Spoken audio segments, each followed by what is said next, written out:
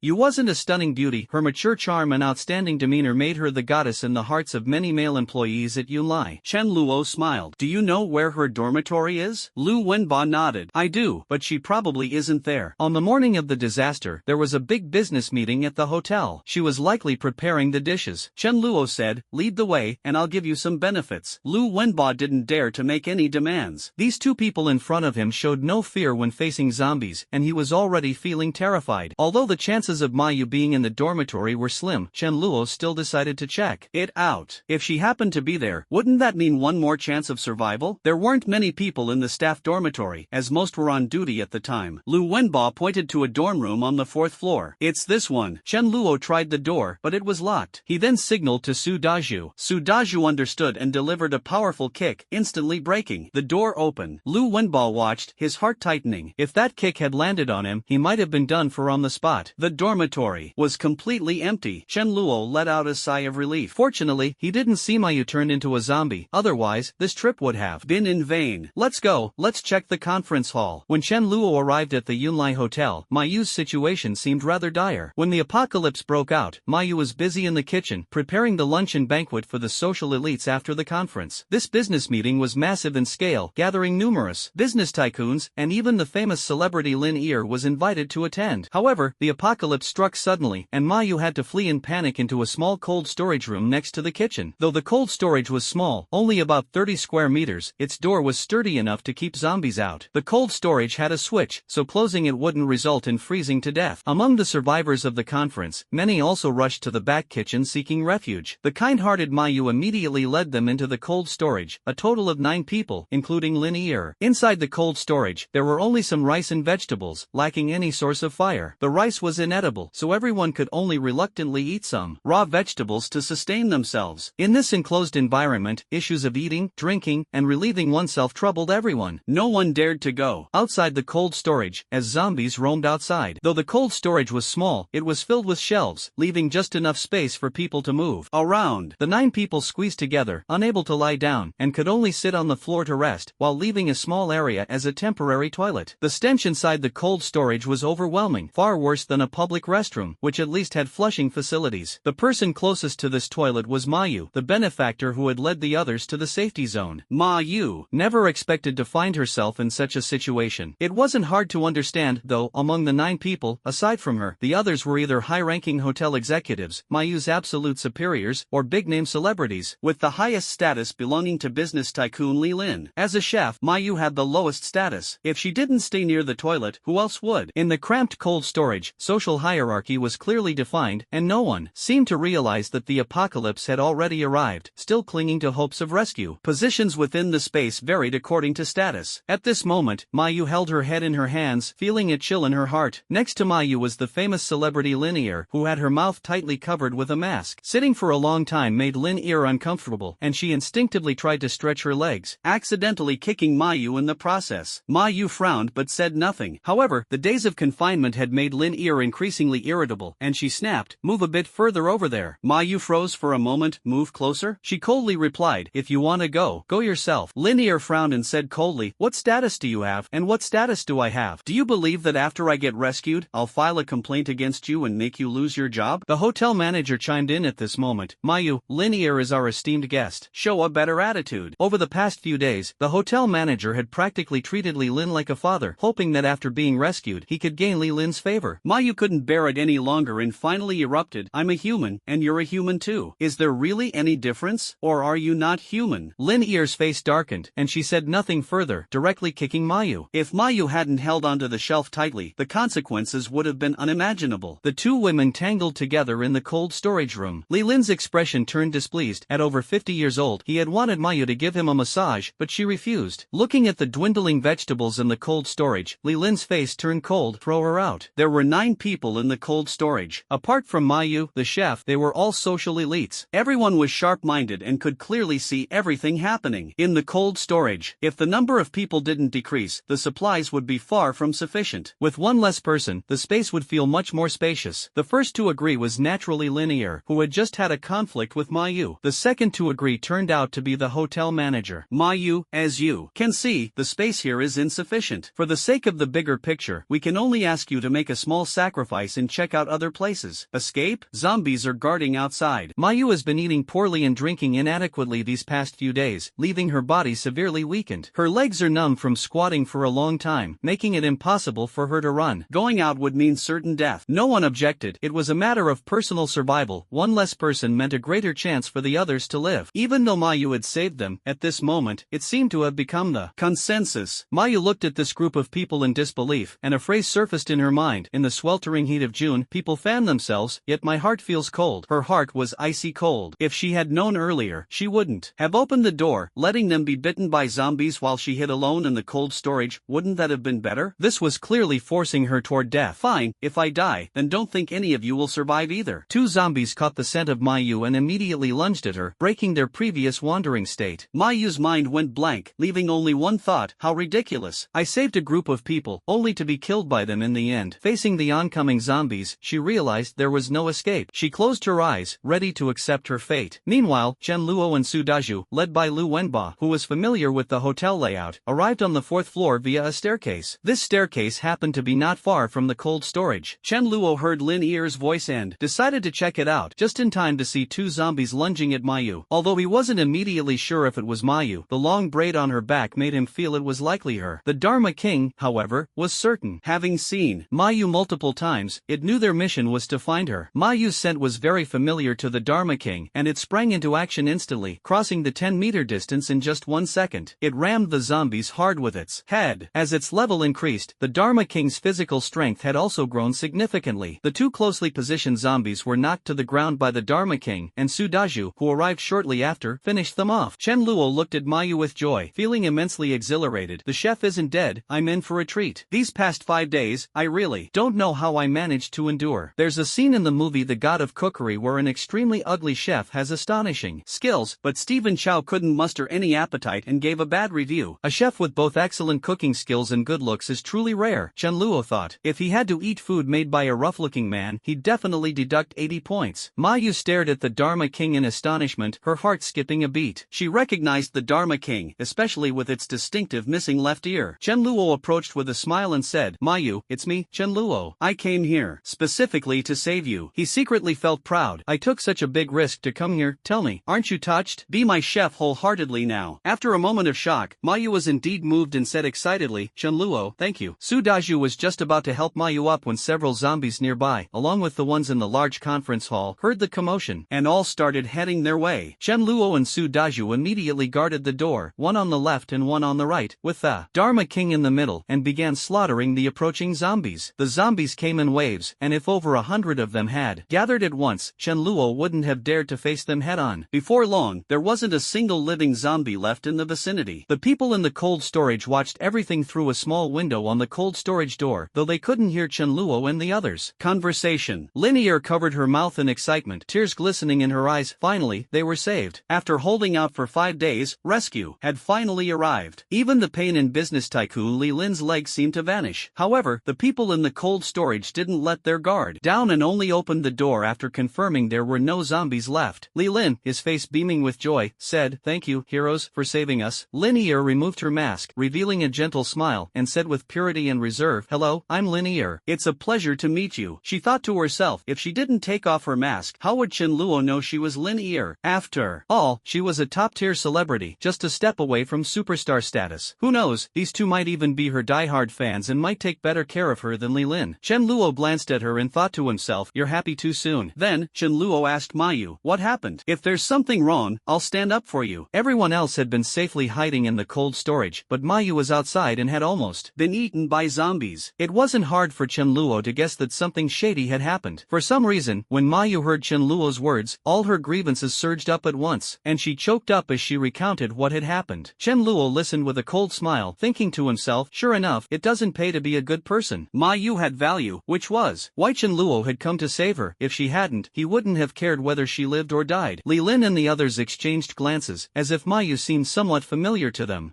There's nothing in this world that money can't solve. Li Lin smiled and said, Young man, could I trouble you to take me home? Once the crisis is resolved, I can offer you a job at my company with a monthly salary of 200,000. A salary of 200,000 is no small amount. In a year, you could earn over 2 million, a level many workers can't reach in their lifetime. Work for a few years, and you could easily become a multi-millionaire. Immediately, someone pulled out a checkbook and handed it to Chen Luo. Just take me to a safe place, and you can fill in any amount you want. Any amount? Wonder if I could write 1 billion. Looks like this is the legendary blank check. Chen Luo sighed inwardly, thinking this person was truly a master at getting something for nothing. Ma Yu chuckled beside him. She didn't know Chen Luo's net worth, but she was at least aware that his villa alone was worth several billion. Among those present, probably only Li Lin was wealthier than Chen Luo. What Mayu said enraged Su Daju. He despised people who repaid kindness with betrayal, sending someone to their death after being saved. How could anyone do such a thing? Unable to hold back, Su Daju stepped forward and delivered a resounding slap to each of them. Lin Er didn't spare them either. Su Daju's strength left them dizzy and disoriented. Li Lin shouted angrily, You. However, in the end, he still didn't dare to speak harshly. Earlier, he had witnessed how these two brutally slaughtered zombies. These people covered their faces, angry, but afraid to speak out. Lin Er lowered her her head, feeling endless humiliation. Lu Wenba was dumbfounded, thinking, you guys are too bold. Aren't you afraid of their revenge? These people are not simple. Their backgrounds are complicated. The conditions proposed by the group were met with disdain by Chen Luo. In the apocalypse, what? Uses money? There isn't even toilet paper to wipe with. Living in a dream? Huh? 20,000 a month? That's really looking down on people. As for Lin Ear, the big star, the apocalypse was the worst for people like her. Despite her good looks, she could be subjected to countless evil hands at any moment, living a fate worse than death. Ma Yu was infuriated by them. If it weren't for Chen Luo, she would have died long ago. Now, she couldn't help but slap Li Lin and the others, with Lin Ear receiving special attention. Although Ma Yu wasn't very strong and the slaps weren't loud, they were extremely humiliating. Li Lin suppressed his anger and said in a low voice, little brother, you've helped your friend vent her anger. It's true that we were wrong. As long as you can take us to a safe place, feel free to name your conditions. Chen Luo always adhered to one principle: if you are my enemy, I will never let you go if given the chance. These people had long been sentenced to death in Chen Luo's mind. As for the aura of wealth and stardom, what use is it? To avoid scaring his personal chef, Chen Luo pretended to go out to look for a rope. When he returned, he was holding a rope taken from his ability space. Hey, we won't kill you. Let's tie you up first. Whether you survive or not will be up to fate. Li Lin was furious. How is this any different from killing us? Do you even have any regard for the law? Su Daju sneered. When you threw her out, didn't you think about that question? Originally feeling a bit reluctant, Ma Yu immediately turned cold-faced but whispered to Chen Luo, thank you, but forget it. If you kill them, you'll get into trouble too. In Ma Yu's mind, she didn't believe that order had already collapsed. Chen Luo smiled indifferently. You saved them, yet they want to harm you. I definitely won't save them. Do you think they won't hold a grudge? Being merciful to the enemy is being cruel to yourself. Don't worry, I know what I'm doing. Li Lin and the others clearly wouldn't sit and wait for death. Seeing the blood-stained iron rod in Su Daju's hand, they didn't have the courage to resist and could only try to flee like frightened animals. Chen Luo took out an electric baton and gave each person attempting to escape a shock. Screams erupted. Su Daju then stepped forward to start tying them up. What Chen Luo didn't expect was that Lin Ear actually knelt down, crawling forward on her knees, tears in her eyes, pleading with him, save me, I'm willing to give anything. Lin Ear planned to use her charm. Despite the crowd present, she remained completely composed, having experienced many big occasions before. Her reputation was already bad, so she didn't care about others' opinions and could later explain it away as a scandal. Chen Luo was shocked. You trying to pull down someone's pants at the slightest disagreement? Chen Luo said coldly, get lost, I find it disgusting. Lin Ear said pitifully, I haven't showered in days, being a little dirty is unavoidable. You could help me wash up. Lu Wenba watched enviously from the side, shouting inwardly, come at me. I don't mind the dirt, she's a big star after all. But this kind of dirt, he couldn't clean off. Chen Luo directly stuffed a filthy rag into her mouth. Chen Luo said, let's go. Let them fend for themselves. He didn't want to leave such a threat, but taking action in front of them might scare Ma Yu. So, Chen Luo took Ma Yu downstairs, ready to head back, as both tasks were successfully completed. Secretly, he had already given the order to the Dharma King. The Dharma King understood and turned to the third floor to lure some zombies over to Li Lin, Ear, and the others. When Li Lin and his group saw the approaching zombies, everyone screamed except for Lin Ear, whose mouth was gagged. Chen Luo shrugged. It seems their luck isn't very good, running into zombies so quickly. Ma Yu sighed. If they get eaten by zombies, it has nothing to do with you, Chen Luo. Lu Wenba opened his mouth and wanted to say, big brother, I want to follow you. Such a person who kills zombies as easily as drinking water would make it absolutely safe to stay by his side. Chen Luo chuckled lightly and directly refused. What do you think you have that makes you worth keeping around? Lu Wenba stammered, unable to respond. Chen Luo handed him Su Daju's large iron rod. Take this, go out on the street, and kill 10 zombies. Then I'll let you follow me. Lu Wenba shook his head repeatedly in fear. No,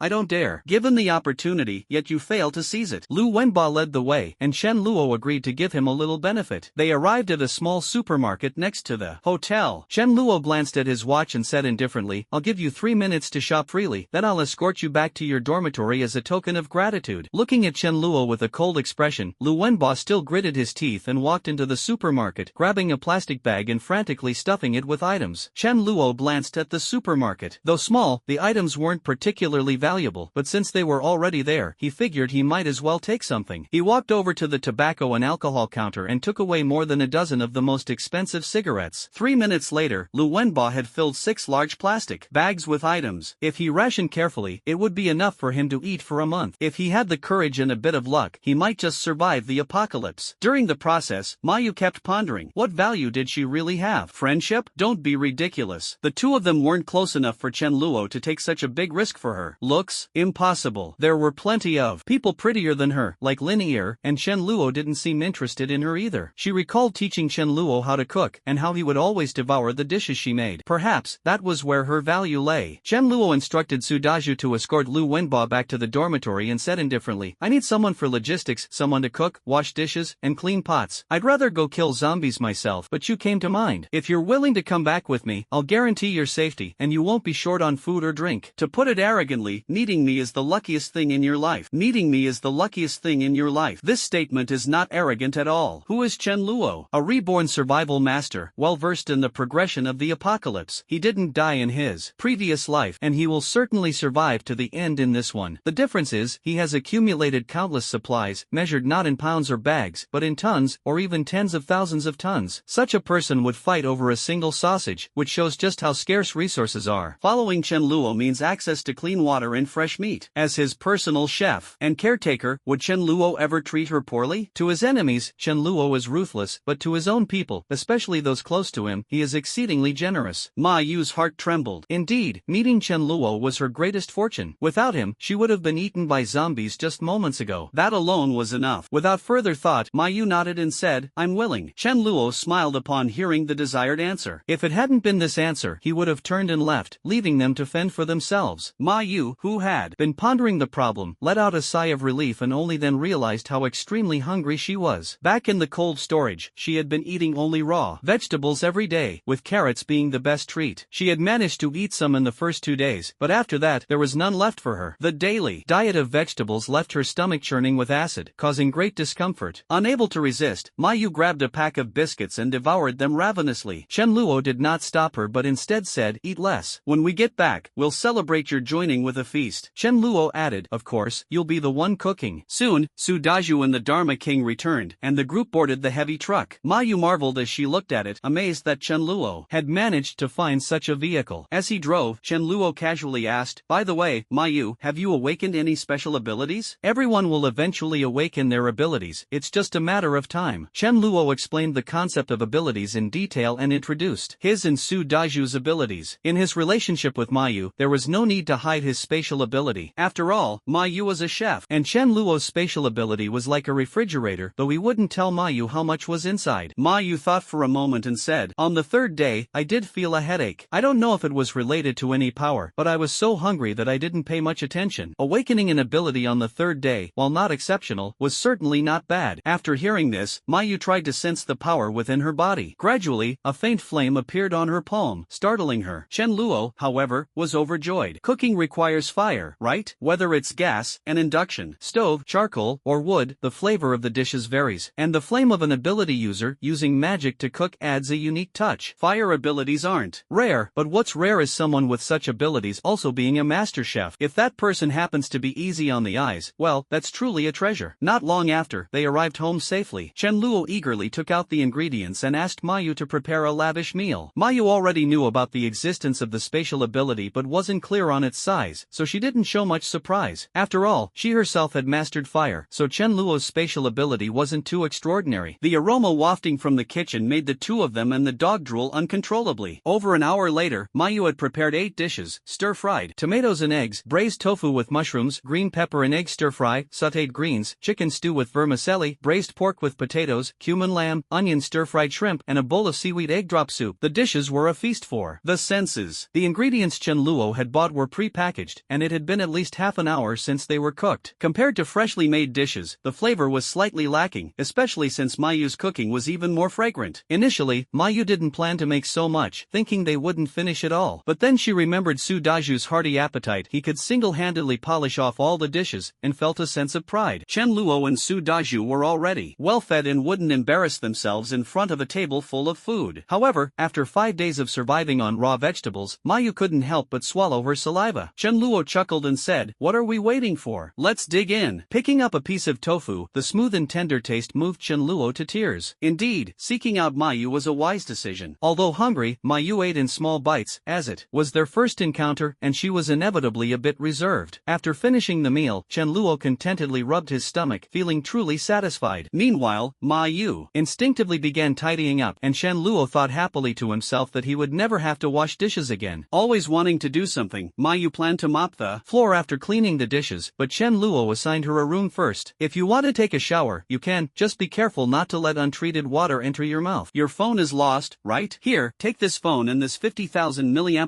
power bank. I've downloaded movies and novels for you, you can watch them when you're bored. With Mayu's addition, Chen Luo's life began to ease up. Well, meals served on demand were indeed a reality. No longer troubled by trivial matters, he could now enjoy eating, drinking, and playing every day. Even the Dharma King had started living a normal dog's life. 3 days passed in the blink of an eye, and the crystals Chen Luo had obtained from killing zombies were almost used up. He had already reached level 3 and could absorb 80 of the lowest grade crystals daily. Sudaju required 10 crystals per day, while the Dharma King needed 12 to 13, and level 1 Mayu only needed 2 crystals daily. Mayu was indeed lucky. The crystals others risked their lives to obtain were casually handed to her by Chen Luo. To advance to level 4 as an ability user, he would need at least 10 more days. Chen Luo planned to go out and gather another batch of crystals. At the same time, he hadn't forgotten about Mi Ling and Mi Li. 10 days have passed. I wonder if they've endured the hardships of the apocalypse. They probably haven't had enough and are still starving. However, Chen Luo planned to visit Mi Ling and Mi Li's home, not to take them in just yet, as the timing wasn't right. His goal was to confirm whether they were at home. Mi Ling was studying at a university in Chengdu, while Mi Li was a senior high school student. When the apocalypse broke out, it wasn't the weekend, so they might still be at school. Chen Luo intended to check if they were at home. As for their survival, he believed they were definitely alive. Mayu and Chen Luo's situation was less certain, as he had no connection with Mayu in his previous life. But Mi Ling Chen Luo had crossed paths with her, and Mi Li had personally witnessed her alive. Chen Luo sighed. Resurrection ability? Huh? If such a power isn't in one's grasp, it might bring divine retribution. Before leaving, Chen Luo instructed Mayu, no matter who it is or what excuse they have, do not open the door. Even if someone is dying in front of you, don't open it. Make sure the doors and windows are securely closed. Don't stick your head out of the window, and absolutely do not go outside. If you do, it's at your own risk. After the incident in the hotel cold storage, Mayu felt a bit uneasy and nodded seriously. Chen Luo and Su Daju, the Dharma King, were going out to collect crystals, so Mayu had to stay at home. Taking her along would only be a burden. Her role in logistics was sufficient. Moreover, no one could stay behind to protect her, not even the Dharma King. The Dharma King was a capable assistant, and if they encountered danger, he had the ability to turn the tide. Chen Luo gave Mayu 2 electric batons for self-defense, which was more than enough. After leaving the residential area and arriving at the place where the heavy truck was parked, Chen Luo's face immediately darkened. The right side window of the truck's cab had been smashed for some reason, completely shattered. It seemed someone had entered the truck, likely to check if there were any supplies inside. What a blind move anyone could see through the window that the truck was empty. The truck's cargo compartment had also been opened, and the intruder hadn't even bothered to close it afterward. Chen Luo hadn't gone out for 3 days, so it wasn't surprising that the truck had been targeted. He felt sorry for the Dharma King and hadn't let him come out to guard the truck. It simply wasn't worth it. Suddenly, 2 zombies lunged forward. Chen Luo kicked out, sending the zombies flying heavily. Damn it, what are you looking at? What use are you? Zombies? Chen Luo cursed as he climbed into the heavy truck, thinking to himself, don't let me find out which little bastard did this. After checking, he found that luckily, apart from the windows, everything else was fine. He drove the truck to a less crowded street nearby, using the heavy truck to ram into zombies whenever possible, and if not, he and Su Daju would get out to kill them. After more than an hour, Chen Luo had collected over 300 crystals. While killing zombies, he deliberately moved closer to the neighborhood where Mi Ling and Mi Li lived. After collecting over 500 crystals, Su Daju, panting heavily, took a break, and Chen Luo entered Mi Li's neighborhood. It was just past 6 in the evening, and the sky was beginning to darken. Before the apocalypse, Chen Luo had specifically had someone investigate Mi Ling and Mi Li's information. Not only did he know their preferences, but he was also well aware of their exact address. This neighborhood had a total of 16 buildings, each 9 stories high, with a permanent population of around 3,000. During the apocalypse, having 1,000 people left in the neighborhood would already be considered good. After entering the residential area, Chen Luo carefully observed and found that there were only 3 supermarkets, all small ones of 30 to 50 square meters. Such supermarkets basically didn't have much in stock. He took a look and unexpectedly discovered that all 3 supermarkets were completely emptied. This was normal. Hunger was often more terrifying than zombies, and there were always bold people searching for supplies. Chen Luo chuckled softly. This was even better. If Mi Ling and Mi Li had nothing to eat at home, he wondered how they would cope. Killing zombies as he walked, Chen Luo arrived at Building 8, looking toward Unit 3, Apartment 201. This was Mi Ling and Mi Li's home. No lights were on, and no one in the residential area had their lights on either, as the power power was out. The curtains of apartment 201 were all tightly drawn. Chen Luo squinted his eyes. Under normal circumstances, unless someone was resting, it was rare for people to draw the curtains so tightly. When leaving home, they also wouldn't pull all the curtains closed. During the apocalypse, as long as someone was home, anyone with common sense would draw the curtains to protect themselves. Of course, relying solely on this method couldn't determine whether Mi Ling and Mi Li were at home. There were two ways to go upstairs. One was the elevator, which was immediately ruled out, and the other was the stairs. Chen Luo said in a low voice, Fa Wang, go sniff around and see if anyone's home. Fa Wang nodded. This was exactly what a dog should do. Just as he was about to head upstairs, his ears suddenly twitched, his body lowered, and a low growl came from his throat. Like a rabbit, Fa Wang instantly darted into the nearby bushes. Meow. A terrified cat's cry rang out, followed by a white figure darting out of the bushes and fleeing at full speed. The king spotted the cat hiding in the bushes and chased after it. The cat fled in panic, but clearly, even though cats are more agile than dogs, within 5 seconds, the king had caught up to the cat. Chen Luo froze. A cat? Clearly, this was a cat that hadn't turned into a zombie. Chen Luo quickly said, King, don't hurt it. Having a cat to bring back as a pet wouldn't be bad. Cats and dogs can also turn into zombies, but they exhibit less obvious symptoms and are weaker than regular zombies, unless they're one of those rare mutants, which is highly unlikely. Before the apocalypse, Chen Luo had considered buying a cat for companionship, but he worried it might turn into a zombie and bite him. In the end, he decided to abandon the idea. Chen Luo thought to himself, if you're good looking, I'll take you back. If not, well. The Dharma King bit the cat's neck and trotted over excitedly, looking very pleased with himself. Chen Luo carefully observed the cat and was pleasantly surprised. Upon closer inspection, it was a silver-shaded cat, over 20 centimeters long, with sparkling sky-blue eyes. Its fur was smooth and flawless, with no stray hairs, and its overall appearance was stunning, like a little fairy among cats. Of course, it might also be male. The cat struggled desperately in the Dharma King's mouth but clearly couldn't break free. Just as Chen Luo was about to stroke its fluffy little head, he suddenly heard a voice. Whoa, make this stupid dog let go of me. Chen Luo's pupils shrank sharply as he stared at the cat in shock. The voice hadn't come from his ears but resonated in his mind. This kind of ability was not unfamiliar to Chen Luo. Powerful psychic ability users could communicate through mental power without speaking. The Dharma King was a dog capable of wielding lightning abilities, so why couldn't other cats and dogs possess psychic abilities? The silver-shaded cat before him clearly had the ability for telepathic communication. It had cleverly realized that Chen Luo was the one in charge and was pleading with him to make the Dharma King let go. Chen Luo's eyes sparkled as he thought to himself, stick with me, and you'll have a feast of fish and meat every day. Dharma King, how can you be so rough? Let go of her quickly. Although Chen Luo said this, his hand tightened around the cat's body, afraid it might escape. The Dharma King looked very aggrieved, thinking, fine, it's all my fault. Once Chen Luo held the cat, it stopped struggling, staring at him with its big sky-blue eyes. At the same time, a voice echoed in his mind again. I didn't provoke it, but this dog just bit me out of nowhere. So annoying. Yes,